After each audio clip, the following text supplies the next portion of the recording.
এক গ্রামে এক তাঁতি থাকতো। তার দুই ছেলে, বড় সুখু আর ছোট দুখু। সুখু কোনো কাজ করে না, শুধু বসে বসে খায় আর ঘুমায়। দুখু ঘরের সব কাজ করে, সময় পেলে বাবার জন্য সুতা কাটে। একদিন দুখু উঠানে তুলা রোদে দিয়ে বসেছিল। হঠাৎ দমকা বাতাস এসে সব তুলা উড়িয়ে নিয়ে গেল।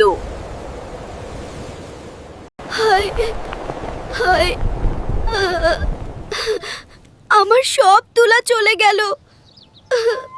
দুখু, কেঁদো না, আমার সাথে এসো, তুলা পাবে। দুখু বাতাসের পিছু পিছু হাঁটতে লাগলো।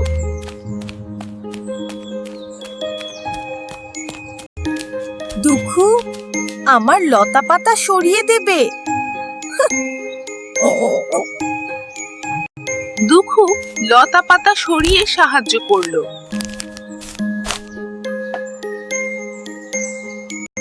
দুখু, আমাকে একটু কচি ঘাস দেবে? দুখু কচি ঘাস কেটে ঘোড়াকে খাওয়াল।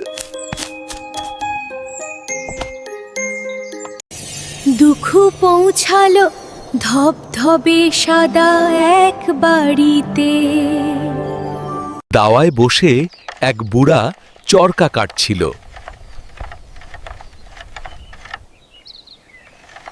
বুড়া বাবা, তুমি কেমন আছো?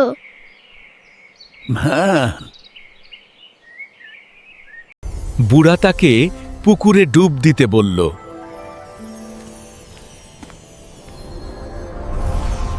এক ডুবেই দুখুর গা সোনার গয়নায় ভরে গেল।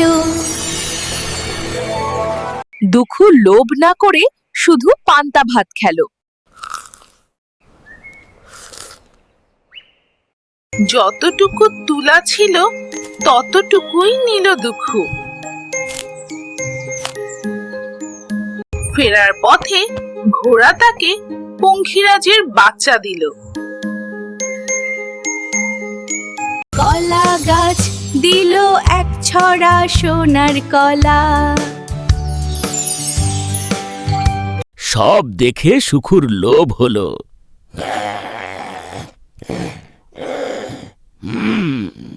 সুখু কারো কথা না শুনে ছুটল।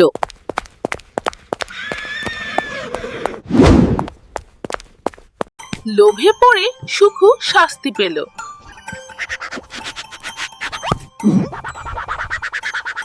ভালো কাজের ফল ভালো, লোভের ফল শূন্য।